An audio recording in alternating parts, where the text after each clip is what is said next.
What's going on, everyone? John Matrix here. Got another Warhammer 40k video for you guys. This one is brought to you by Loot09.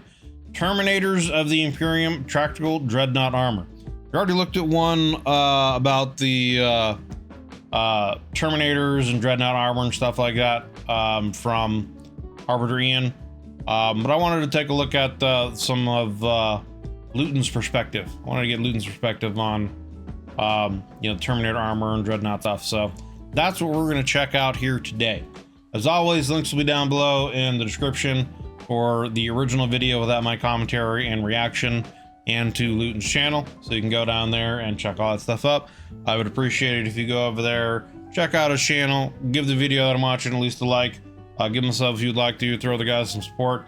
He is a great content creator, has a lot of 40k content, so you can spend days, literal days, if not months, going through all of his Warhammer 40k lore. And I would definitely encourage you to do so if you want to. But for now, let's get into this here video. Bada boop, bada bing, volume is up, let's go. Luton. Siege Studios. In the grim darkness of the far future, there is only war. I think I just hit my mic. I apologize if you got some weird noise there. Within the dark and forgotten places hide the enemies of the Emperor.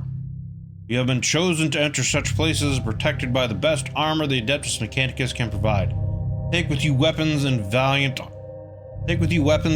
heart and the Emperor's blessing. Engage the enemy. God damn it, I wasn't done reading. And engage the enemy where it makes its lair. Those that stand before me, I charge you now. Go forth and vanquish the foe. Space Marine Terminator's Tactical Dreadnought Armor. Terminator armor is not named so lightly, for the wearers of such revered pieces of war gear are exactly that. I see the mouse cursor there, and I'm like, well, that's not what is happening, but it's just, I guess, the still he took of this picture, so.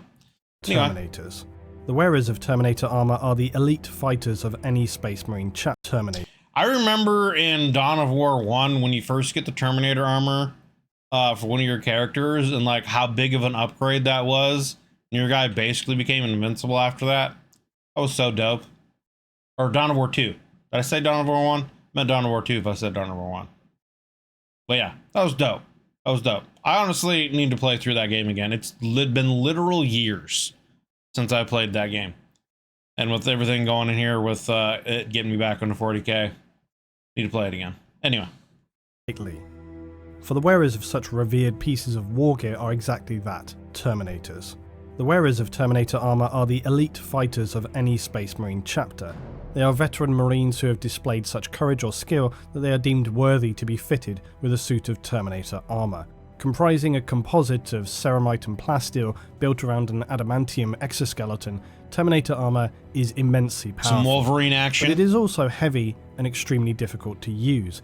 These negative traits are often a trade-off for the sheer defensive and offensive power of Terminator armor. Literal walking its tanks. outer plating so thick and strong that it makes its wearer to all general purposes invulnerable, and its structure. Now the crazy thing to me, and correct me if I'm wrong, but from what I understand, like a lot of this Terminator stuff was like remnants of technology left over from, back before the Imperium and during the Dark Age of technology, and a lot of this stuff is based off of just like mining gear. Like this was used for mining gear.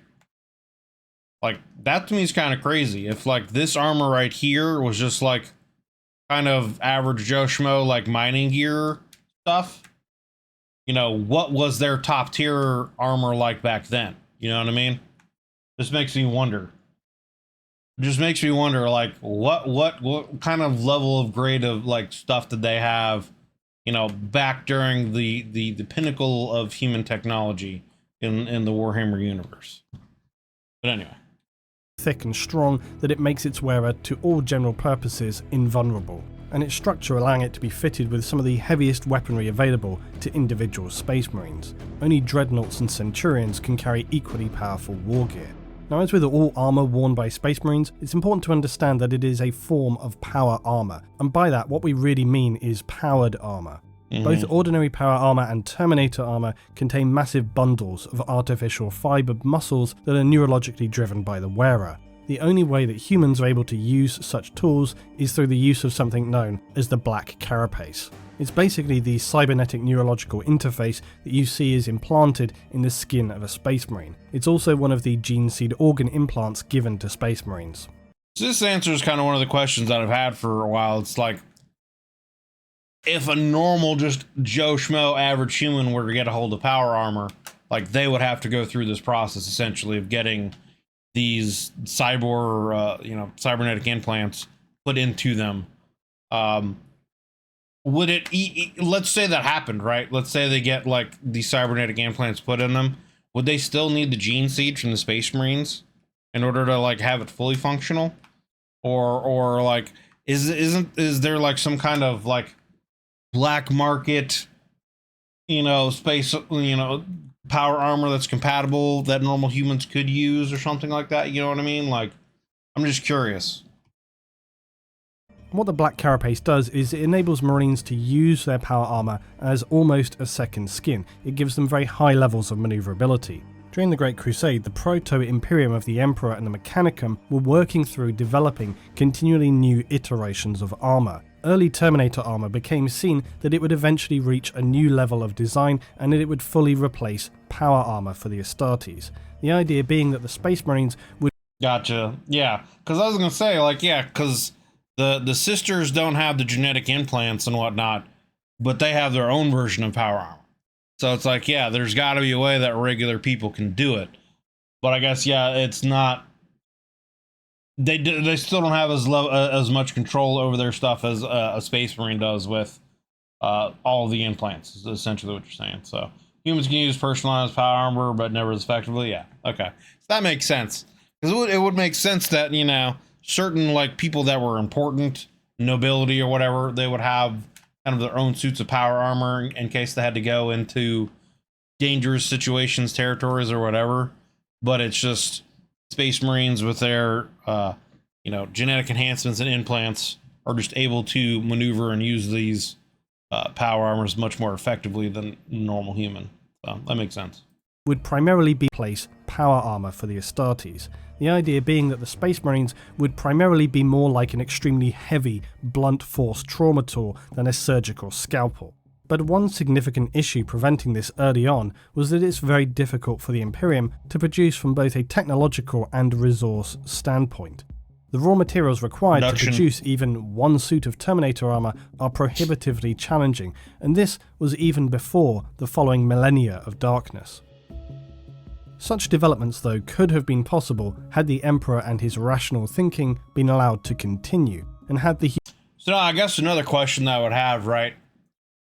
And I guess, I don't know if this is known, but I would think that during, the height of human technology in the 40k universe back, but during the dark times, whatever, that, with the SCPs or whatever they're called, I'm getting like my universes of things confused, but the constructs or whatever that build stuff that are like super important to the Imperium that they're always seeking after, wouldn't they be able to like manufacture a lot of these materials? Wouldn't they able to like, didn't they have the technology to just like fabricate this stuff, and they didn't necessarily have to like find a lot of the materials? You know what I mean? Yeah, STC. Yeah, that's what it is.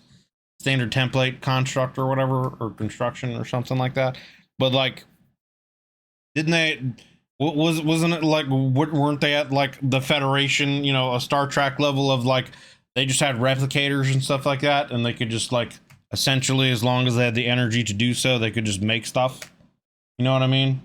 So like, if they found an STC that would be capable of doing that, I guess that would like shore up a lot of these problems. I would think, maybe I'm not right about that. You know what I'm saying? But like, I'm just wondering if that is like the case. Anyway. been possible had the Emperor and his rational thinking been allowed to continue, and had the human civilization not chosen to partially destroy itself. But they did, and so after the heresy, mankind would descend into the stagnant ignorance of state-enforced religious worship, not to mention it would also just periodically lose or have knowledge stolen from it and the Mechanicus. The most commonly seen and iconic Terminator armor is the Indomitus pattern, and while this is generally used by most chapters, some of the founding chapters may still have relic armor from the heresy or before. It is unusual but not impossible that a successor chapter would also have such ancient armor like Tartarus, Gorgon, or Cataphracti Terminator armor. Other designations such as the Custodes and Grey Knights have their own versions known as Alarus and Aegis respectively. Powered armor though does not specifically require a black carapace or indeed any neurological interface in order for us to answer my question. it. Now the exact way in which a user operates all of its functions is not entirely clear. One thing that does have to happen though is that the armor has to be appropriately scaled. You, for example, couldn't just put on a Space Marine's power armor because your body would be too physically small. You could though wear a suit that... Wow. Okay, Luton. You're calling me little, huh? I mean, obviously. Like, you know, I'm not, 10 feet tall, 670 pounds of just pure raw muscle, you know what I mean? I'm close, but I'm not there yet. Just need a couple more reps and I'll be there, you know what I'm saying? That has been a Marine's power armor, because your body would be too physically small. You could though wear a suit that has been appropriately scaled down for use by say the Sororitas, the Inquisition, or even rogue traders. And these suits are usually somewhat lighter in protection, but this is balanced by the maneuverability gained by the wearer. For the specialist units like the Sororitas, they will train extensively in their armor, and so despite not having the cybernetic interface of the Astartes, they can fight just as well. And remember that while the Imperium cannot just necessarily invent things, they are able to adapt and use what they already know, so taking something that exists and just slightly scaling it down is very much within their capabilities. The only problem with this is that the non-Astartes humans are not neurologically linked to the suit, so there's no way for them to gain the benefits that Space Marines have in terms of movement and other processes provided by the armor itself. For an ordinary human, it's more like a cumbersome exoskeleton. It also wouldn't provide any sensory information directly into the wearer, and while human wearers of power armor in the Imperium are seen to wear such armor for the units which require them, Terminator... So like for a Space Marine, it's almost actually like a second skin. You know, where they actually get sensory information, they can, like, I guess would almost be able to, like, feel through the armor itself. Whereas someone else, yeah, it's just, like you said, it would be like just wearing a full set of, like, plate mail or something like that. You would just be weighed down, cumbersome, and, yeah, you wouldn't get any kind of sensory information from it. I hadn't really thought about that as far as, like, that advantage that the Space Marines would have. That they kind of have, like... more of a sensory perception from the suit itself while still being protected from it. Interesting. Wearers of power armor in the Imperium are seen to wear such armor for the units which require them. Terminator armor is far less common, a complete rarity in fact. And beyond that, while it's known that some members of the Inquisition, usually the Ordo Malleus, have worn or wear Terminator armor, it's highly questionable how useful this would actually be. In the second chapter of the series Revelations, we see Inquisitor Sabathiel get into a suit of Terminator armor, where she then proceeds to fight some pleb cultists of all things. Moreover though, she's able to seemingly run and fight as normal, which is just not accurate at all as to our understanding of ordinary humans and power armor, not to mention Terminator armor itself. Because yes, even though an ordinary human... Yeah, I mean, like... It's great that she's in Terminator armor, but she just needs to get shot in the face and then it doesn't matter. I'm just saying. Like, the suit's not finished. You know what I mean? And power armor, not to mention Terminator armor itself. Because yes, even though an ordinary human male or female could certainly use Terminator armor, this would really be little more than standing in your own personal bunker, than it actually having a very practical role as a piece of equipment, because the limitations would be so severe in terms of mobility, not to mention that the movement itself is known to be something that's only handled with skill by the most veteran Space Marines. So while it has been known and it is possible, the likelihood of any ordinary humans or even Inquisition wearing Terminator armor to any real positive effect is just very unlikely. Another reason why Terminator armor became less popular to replacing power armor, which continued to be developed and improved, was the exploitation of Terminator armor during and after the Heresy. Now, up until this time, it had still been expected that Terminator armor would become a slow but natural progression for Marines as their primary fighting armor, but during the emergence of the traitors, soon we would see Space Marine fighting Space Marine, which would subsequently highlight a major problem for Terminator armor. Because despite its bulk and powerful strength to enable it to withstand massive firepower, its lack of mobility combined with the inherent weakness in all power armor, being of course the joints, which requires a degree of mobility, it meant that this could be more easily exploited from precise shots or close quarter melee, but especially by those who had learned where the very best place to exploit these chinks in the seemingly impregnable armor would be. So then what you would see would be traitor Marines wearing ordinary power armor that was simply able to outmaneuver the bulkier armor of Terminators and basically run rings around them. So while it still has its role to play, it was decided that given the turn of events that had occurred, it was no longer a practical plan to equip all Astartes with tactical dreadnought armor. It has become especially useful in fighting more instinct-driven species like Tyrannid and Orcs, or those who prefer to not get their hands dirty like the Tau. Now in the future, with the Primaris and Belisarius Call, it's possible that this concept could continue to move forward. In fact, it is known that Call studied under the Emperor himself and was even responsible, at least in part, for the development of the Black Carapace. You know, it does seem like they've really created this character as a way of just like, we need something to happen, this guy does it. I mean, I don't know a ton about him, but what I know of him, he seems to be like the guy that's just like making a lot of the new stuff, like the Primaris Space Marines and some other stuff. So I don't know. It seems like Games Workshop has created this character specifically so if they want to do something or maybe change something in the lore or whatever, like he's what's gonna make it happen. You know what I mean? So I don't know.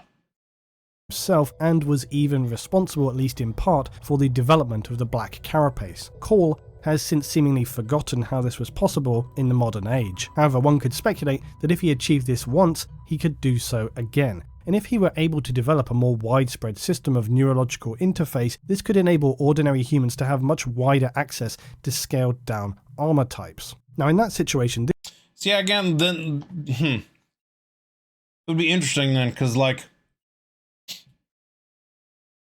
if they could make it so that like regular guardsmen, you know, Imperial guardsmen, soldiers or whatever, could wear some type of power armor, that would be a pretty big upgrade, man, for just, you know, meat shield dudes. Like if they could make it mass producible and make it so that, you know, like he was saying, that normal humans could wear like better, more maneuverable, scaled down armor. I mean, yeah, that's what I'm saying. Like if they could make it, you know, it wouldn't be as quality as obviously the Space Marines would be, but if they could find a way to make it at least good enough of a power armor, and it probably wouldn't be something that would be mass produced for all of them, but there would probably be like some of the Cadian special forces or something like that, you know, that are left. They would probably have access to it, you know, stuff like that. I would think anyway, but I'm just thinking like if they could find a way to make it more costly and able to produce it,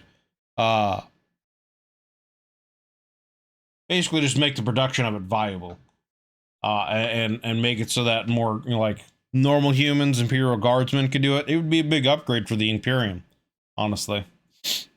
This humans to have much wider access to scaled down armor types. Now in that situation, this is when you could see the emergence of, say, Imperial Guard officers, important battlefield units wearing power armor, and certainly more widely in the Inquisition. The idea though of replacing existing armor has really been retired though at this point, because many of the fighting systems and tactics of the Astartes are so refined, and by now already many other specialized types of suits coming into use, it's unlikely that they would return to the archaic concept of slow, bulky sledgehammers. In fact, you only have to look at the development of the Centurion armor to see that the Adeptus Astartes have begun to move on from the concept of widespread Terminator armor usage. Centurion's armor was developed during the Age of Apostasy by the Mechanicus, and during this time the Mechanicus was scouring the galaxy, as it continues to today, for fragments of STC data. And around So I had never heard about the Centurion armor, so I guess it's kind of like a more modern, upgraded version of Terminator armor.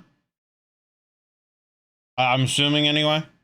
Was scouring the galaxy, as it continues to today, for fragments of STC data. And around this earlier period though, they had more success, and some of their discoveries could not be replicated or were beyond the ability of the tech priests to be able to adapt them for use. But the material that they could use, among other things, enabled them to develop the Centurion armor. Now, unlike Terminator armor, the Centurion is more like a battle suit. It encases around the power armor of the Space Marine and becomes more like a walking vehicle. Centurion suits are also said to have a machine spirit not dissimilar. So this is kind of like an in-between the Terminator armor and the Dreadnoughts.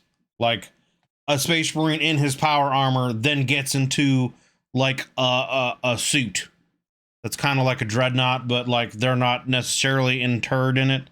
And it's not necessarily as big or I guess as powerful as a Dreadnought armor would be. Interesting. Becomes more like a walking vehicle. Centurion suits are also said to have a machine spirit not dissimilarly to, say, Land Raiders or other powerful pieces of tech like Titans and Knights. When it comes to Terminators though, the Astartes have now deemed it necessary to adapt their role and tactics to compensate for its shortcomings. In the past, Terminators would be just left to sort themselves out, but now they can often be supported by other Astartes, with one balancing out the other's shortcomings, Terminators providing heavier firepower and the Marines wearing standard armour providing more manoeuvrable defences for them. And while Terminator armor is revered by their chapters, it's also just known to be very, very valuable. It's difficult to produce technologically and just in terms of resources, and for this reason considerable effort will be given to recovering fallen Terminator armor in battle, not dissimilarly but not as much as, say, a Titan falling and the recovery of the Princeps. The rarity though is not the only reason for the extreme lengths that will be given to recovering suits of Terminator armor. Another reason is the mark worn on all left shoulder plates by Terminators, the Crux Terminatus. And the Crux Terminatus replaces where the ordinary chapter identifier would be, because it holds special significance. And that significance is not limited to simply the fact that the Space Marine wearer has been deemed worthy to operate such a revered relic of Imperial hardware. Isn't it supposed to be like also like part of like the Emperor's armor or something like that that's been like melted down to be put on the Terminator armor? So it's like a big deal, or am I thinking of something else?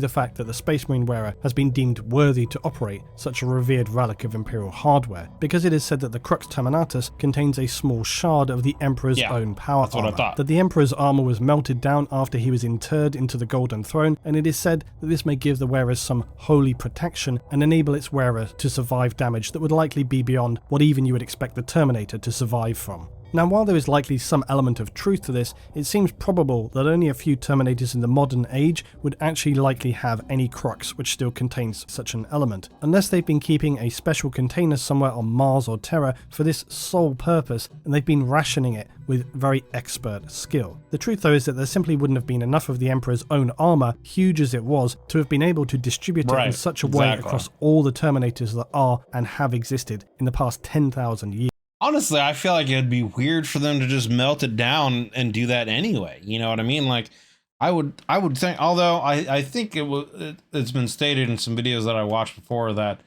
the Emperor had several copies of his power armor, so there could be backups of it still out there somewhere, or even on Terra. But like, I just feel like it would almost be like a waste to do that. You know what I mean? Like, why not? I mean, it's literally the armor that is the Emperor's and made, you know, by the Emperor, something like, why not give that to like one of the Primarchs or something like that? Have it fitted for them, or like one of the Custodes guards or someone like of super importance in the Imperium. You know what I mean? I mean, I guess the Primarchs, like, I guess Gilliman and Johnson have just now like come back in the present time. So I don't know, but I don't know. It just seems like it would be strange to do. Right. Yeah. It makes more sense that it's Imperial. Yeah. I don't know. It just, I feel like, and I mean, regardless of anything else, that's literally like direct property of the Emperor. Like, I feel like that would be sacrilege to like want to break any kind of relic down of his, right? At the very least, like, put it in a museum, like do an Indiana Jones. It belongs in a museum, you know. I don't know, but like, I don't know. There's something called the Invictor Tactical Warsuit. It's like a dreadnought, like mech with a Marine in it, an injured one. But the middle is kind of exposed like a go-kart.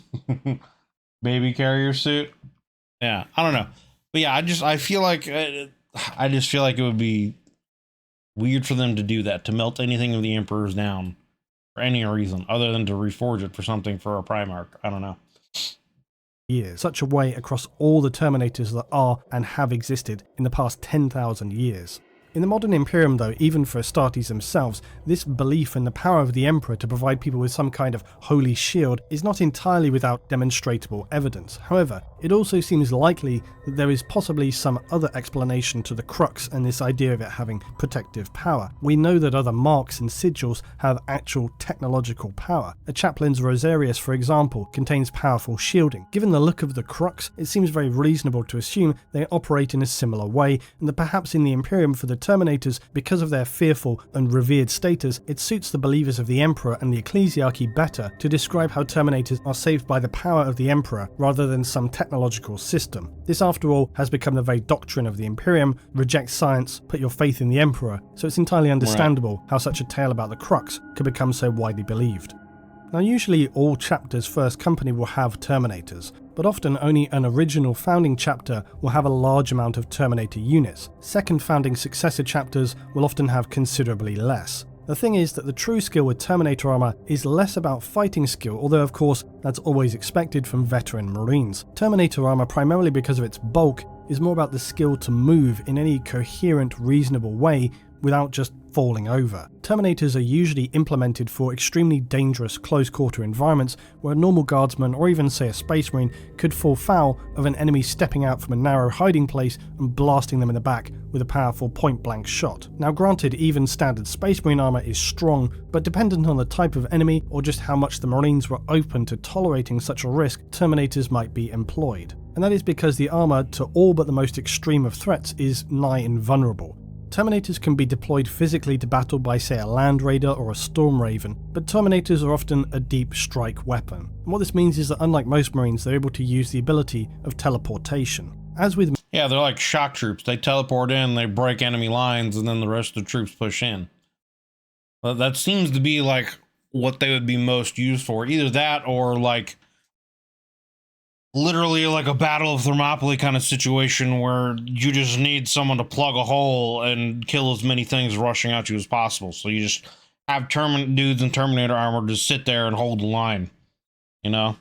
That would be like, I would think, their main primary uses.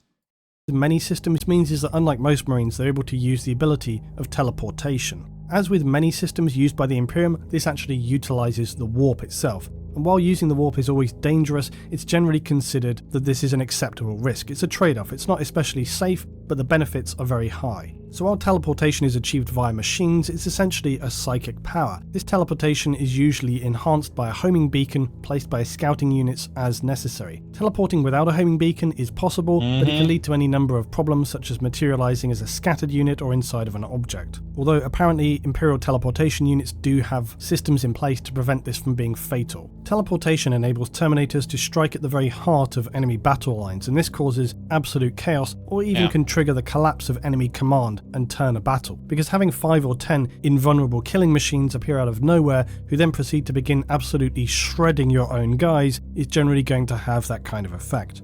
A Terminator squad, when fighting alone in a deep strike situation, or say within a Space Hulk exterminating hordes of Xenos Tyranids, will have to share tactical information. The armor itself has any number of sensory systems that feed back to their helmets, which themselves contain significant data collection tools. They can share live video feed with each other, and through the black carapace their own sensors are fed with the collective information, and this will help to limit the chances of them being fatally caught unaware.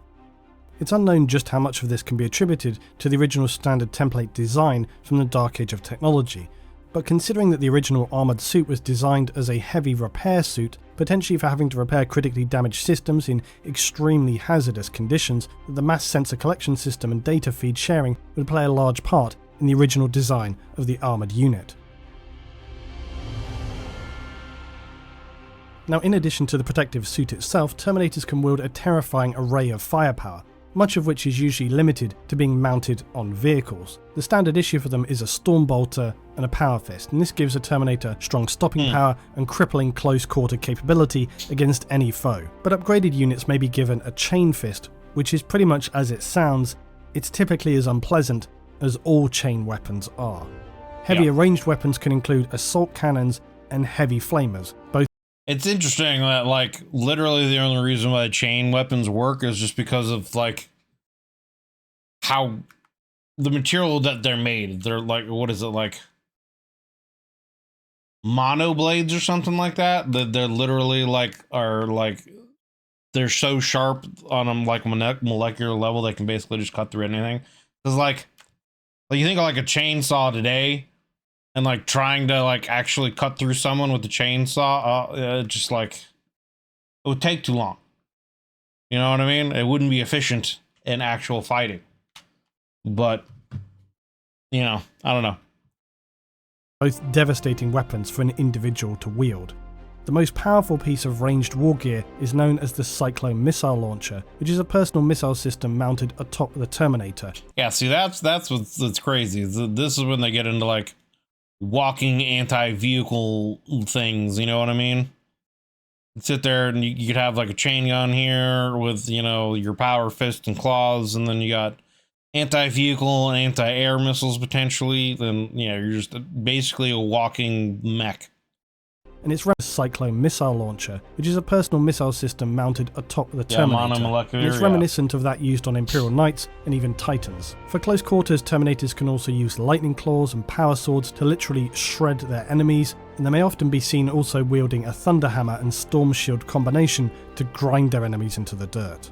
Despite its various shortcomings within the modern Imperium, Terminator armor is still the definitive personal armor in terms of defensive strength. While standard power armor continues to improve with the development of Primaris armor variants, the most comparable to Terminator armor being the Mark X Gravis heavy armor, but Terminator armor is still the most personally durable for an individual. This is of course still a trade-off for its limited movement, but with the forward movement of the Imperium, it's possible that they may still achieve their goal of retrofitting their entire force. Perhaps not literally with Terminator armor as it is seen today, but with some variation which balances the trade-off and minimises limitations for the wearer. But then equally, nothing may ever be quite as tough as Terminator armor itself. But the development of other tech such as Centurion armor does make them look ever more archaic.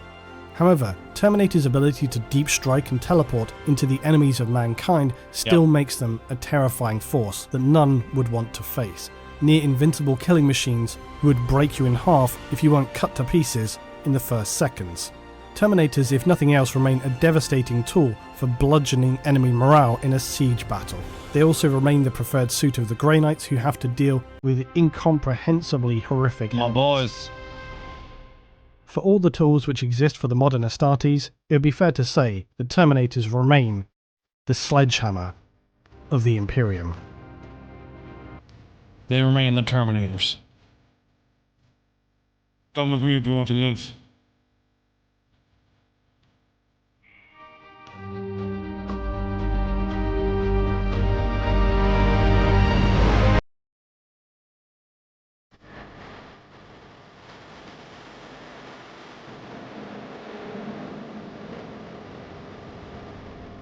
We got weapons. There's the Emperor. There's war. Nothing more. Alright, there you go. That was Terminators of the Imperium Tactical Dreadnought Armor Warhammer 40,000 lore gear by Luton09. So, I mean, definitely a lot more in depth talking about, you know, how the different types of power armor can function, and that they did answer some of my questions I had about, you know, if a normal human could use power armor. They can. It's obviously not as effectively as the Space Marine can, and they don't get that sensory feedback that the Space Marines do from it being attached to the nervous system. You know, and I hadn't really thought about it that way, that essentially the armor becomes basically another part of them. It becomes like another outer set of skin that they can feel and sense through. Whereas for a normal human, or even maybe like the Sisters of Battle, it's essentially wearing like what would be equivalent to a full plate armor nowadays, being just you know, something to protect you and just being encumbersome. It was interesting also seeing the Centurion armor. I'd never heard about that before, but it looks like they're, you know, trying to update or replicate what they can of Terminator armor, being that Terminator armor is so sought after and rare. So they're trying to create some kind of other replacements that they can, you know, more readily mass produce. And it seems like the Centurion armor is kind of like an in-between, like a Terminator armor and a Dreadnought. But yeah, so that's pretty interesting. That's pretty interesting. But great video overall. Go and answered really kind of a lot of my questions that I had on some of the things with power armor, etc., etc. Yeah, what head for morale would be? You unload a tank shot and determine you just Well, yeah. I mean, it's like you know, the chapter. I forget what chapter it is. Maybe it's chapter 8 or 9 in the Horus Rising book, where they, you know, describe how these rebels are dug into the Whisper Peaks, and you know, the Imperial Guard forces or whatever are just getting decimated every time they try to push in, and then just a squad of Terminators like literally just walk in like it's nothing, just taking cannon fire, and they just decimate them. Like, and there was nothing that the rebels could do. So I mean, but yeah, I mean, that's pretty much what it seems like what they're used really is for, is either just teleporting in behind enemy lines and breaking their lines, breaking their morale, and you know, then allowing your forces to push in, or essentially to, like I said, kind of you know, Battle of Thermopylae situation where they've just got to hold the line against what would be normally overwhelming, you know, forces or firepower, but because they're almost invincible, they can just sit there and tank it and dish out, you know, all kinds of firepower back. So but yeah, great video again. That was by Luton09. As always, links down below in the description for the original video and to Luton's channel. As you can see, I am doing this reaction live for my YouTube members, so if you want to come and join in these discussions that we have during, before, and after the videos, click the join button down below, take a look at the YouTube membership benefits, see if any of those would have any kind of interest to you. But if you're watching this video here to the end, I greatly appreciate it. Hope you enjoyed it. If you did, consider leaving a like and a sub, as it would greatly help me and it helps the channel grow. And yeah, just thanks for watching, guys. Appreciate you. Appreciate your time coming and checking out the video. And I hope you're having yourself a wonderful day whenever you're watching this. Take it easy, guys. We'll see you on the next one.